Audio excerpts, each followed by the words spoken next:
গতকালে নিজের চোখে দেখা কথা বলছি, গতকাল নিজের চোখে আমি দেখেছি যা, এক চোখের এক পলকে যা দেখেছি, এক পলকে, এই যে এবার তাকালাম এতটুকু।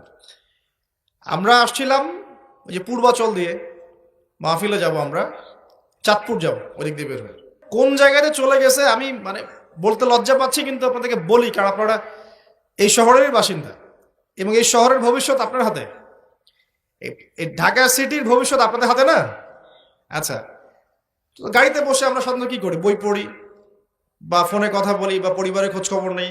গাড়িতে বই পড়তে পড়তে চোখ লেগে যায় না অনেক সময়, তো চোখটাকে রেস্ট দেওয়ার জন্য জাস্ট একবার গ্লাসটা খুলে বাইরে তাকিয়েছি। পাশ দিয়ে একটা গাড়ি চলে গেল, একটা উবার টাইপের একটা গাড়ি চলে গেল, ড্রাইভার গাড়ি চালাচ্ছে। পিছনের সিটে, আপনার শহরের অবস্থা বলছি, পিছনের সিটে আমি দেখলাম যে একটা ছেলে এভাবে বসে আছে, আমি যেভাবে বসে আছি, আর একটা মেয়ে তার উপরে উঠে বসে আছে ওপেন রাস্তার মধ্যে। এটা আপনাদের শহর। আমি যে বলি যে কিয়ামতের যত সায়েন্সগুলো আছে, নিদর্শনগুলো, সেগুলো মোটামুটি প্রকাশ পেয়ে গেছে এই সব শহরগুলোতে, আপনারা তো বিশ্বাস করতে চান না। নবীজি এটার কথাই বলছিলেন হাদিসে যে কিয়ামত ততদিন পর্যন্ত হবে না যতদিন পর্যন্ত মানুষ গরু গাধার মতো রাস্তাঘাটে জেনা করবে না। স্পষ্ট হাদিস আছে, কিয়ামত ততদিন পর্যন্ত হবে না যতদিন পর্যন্ত মানুষ গাধার মতো রাস্তাঘাটে জেনা করবে না। এগুলো জেনা না? জেনা মানে কি শুধু ওই সেক্সুয়াল শারীরিক সম্পর্কই জেনা? দেখেন, ফ্ল্যাটে ফ্ল্যাটে জেনা হচ্ছে এখন, ফ্ল্যাটে ফ্ল্যাটে জেনা, মাদকদ্রব্য সেবন করছে, ধনির দুলাল, কোনো খবর নাই। একটা অসুস্থ প্রজন্ম তৈরি করছে আমরা, জানেন? এই প্রজন্মের ছেলেরা নাস্তা করে 12টা-1টার দিকে, দুপুরে এদের রাত হয় 12টা-1টা পর্যন্ত, ঘোরাফেরা করে, ফজরের নামাজের সময় ঘুমায়। ফজর নামাজটা পড়ে ঘুমায় না, কিন্তু ফজর নামাজের সময় ঘুমায়। উঠে দেখবেন 12টা-1টায় নাস্তা করে, 12টা-1টার দিকে। এরা সালাম দিতে লজ্জাবোধ করে, এরা সালাম দিলে লজ্জা পায়, পিতাকে সালাম দিতে লজ্জা পায়। হ্যাঁ, টাকটুর উপরে কাপড়, দাড়ি রাখা এদের কাছে মনে হয় ব্যাকডেটেড থিঙ্কিংস। হ্যাঁ, এরা এরা পাপকে পাপ মনে করে না, মাদককে এরা স্বাভাবিক মনে করে, জেনাটাকে স্বাভাবিক মনে করে। ফ্রি মিক্সিং, জেনাটা খুব স্বাভাবিক, বয়ফ্রেন্ড গার্লফ্রেন্ড খুব স্বাভাবিক বিষয়, ঠিক আছে? বাপের টাকা পয়সা থাকলে এগুলো নিয়ে বন্ধুদের সাথে মজ মাস্তি করাটাকে এটা ফ্যাশন মনে করে, টাকা উড়িয়ে দেখে ফ্যাশন মনে করে। ওই টাকা পয়সা কামাই করতে পিতাদের কত কষ্ট হয়েছে ওরা জানে না, পিতারা জানে। এই প্রজন্মের মেয়েরা দেখবেন পর্দাটাকে ব্যাকডেটেড থিঙ্কিংস মনে করে, চুল খোলা রেখে গেঞ্জি টি শার্ট পরে বাইরে ঘুরতে যারা পরিমাণ লজ্জাবোধ কাজ করে না, যারা পরিমাণ না। বিভিন্ন অকেশন আসলে দেখবেন মোমবাতি জ্বালিয়ে অগ্নি পূজা শুরু করে দেয়। হ্যাঁ, এবং কোনো কোনো ক্ষেত্রে সংস্কৃতির নামে এমন কিছু শিরকি কাজ করে যেগুলোর সাথে ইসলামের কোনো সম্পর্ক নেই। এরা জীবনে প্রতিষ্ঠিত হওয়াকে, বাইরে একটা ডিগ্রি সার্টিফিকেটকে নাজাতের ওসিলা মনে করে ফেলে। নামাজ, রোজা, হজ, জাকাত, ইসলামিক কালচারগুলা তাদের কাছে মনে হয় এগুলো শেষ বয়সের কাজ, এই বয়সে করার দরকার নেই। আমরা একটা অসুস্থ প্রজন্ম তৈরি করে যাচ্ছি। আপনি সালাম দিয়ে দেখেন উত্তর দেয় না, সালাম দিলে সাই বোধ করে, সালাম দিতে মনে হেড হয়ে যাচ্ছে মাথাটা। কি লজ্জা, সালাম দিতে কি লজ্জা। দেখবেন হ্যালো হাউ আর ইউ, পশ্চিমারা যা যা করে হুবাহু ওদের কাটপেস্টে লাইফ লিড করে, জুমার নামাজও ঠিক মতো পড়তে যায় না।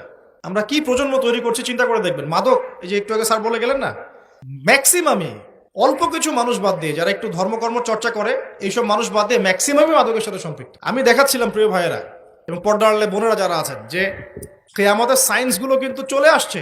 এখন এই প্রজন্মের দায়িত্ব কিন্তু আপনার হাতে। এই প্রজন্মের দায়িত্ব কার হাতে বলেন? এই শহরের দায়িত্ব কার হাতে? শুধু কি আলেম ওলামার হাতে? শুধু কি প্রশাসনের হাতে? এই শহরকে আপনি পাপমুক্ত করবেন কিভাবে? আপনাদের আমাদের কোনো ভূমিকা নাই? কি যে হচ্ছে কল্পনা করতে পারছে না। একটা চিত্র দেখছেন না, লাখ লাখ ছেলে দাঁড়িয়ে একটা পর্দার সামনে দাঁড়িয়ে আছে, গোল কখন হবে এই জন্য, দেখছেন না? মিডিয়া এগুলো প্রমোট করছে না? ভাবখানে এমন যে কত সুখে আছি আমরা, তাই না? কি সুখ আমাদের, খেলা হচ্ছে, আমরা গোল গোল চিল্লাচ্ছি, খেলছে কোন টিম, সেই টিম আমাকেও চিনে না, আমার দেশের নামও জানে কিনা আল্লাহু আলাম। আমরা নাচানাচি করছি, মাশাআল্লাহ, আমরা মারামারি করছি, কেউ মার্ডার হচ্ছে, কেউ আবার শোকে স্ট্রোক করে মারা যাচ্ছে, তাই হচ্ছে না?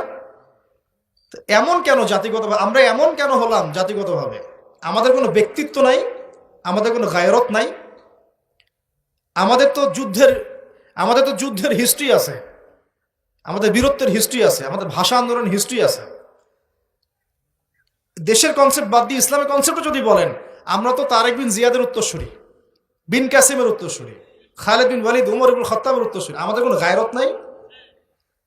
পশ্চিমারা একটা কিছু লঞ্চ করবে, সবাই নাচানাচি করবে, আমরা সেখানে গা ভাসিয়ে দিব। কিছু কিছু মুসলিম কান্ট্রি ওগুলোতে জয়েন হবে, আমরা মনে করবো এটা হালাল হয়ে গেল।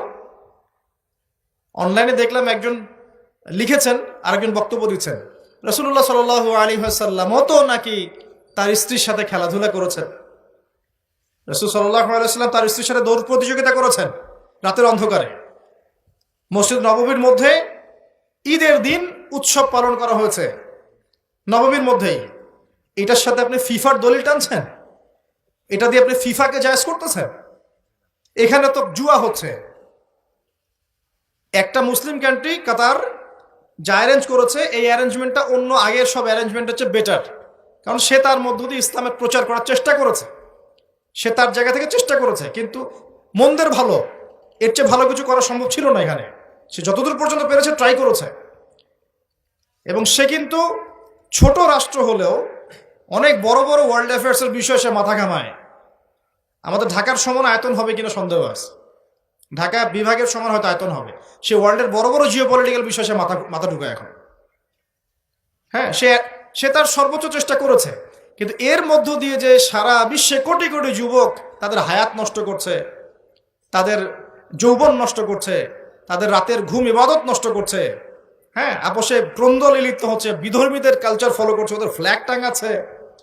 আমার দেশের মধ্যে, স্বাধীন সার্বভৌম রাষ্ট্রের মধ্যে অন্য একটা রাষ্ট্রের পতাকা তুলবো কেন? আমার গায়রত নাই?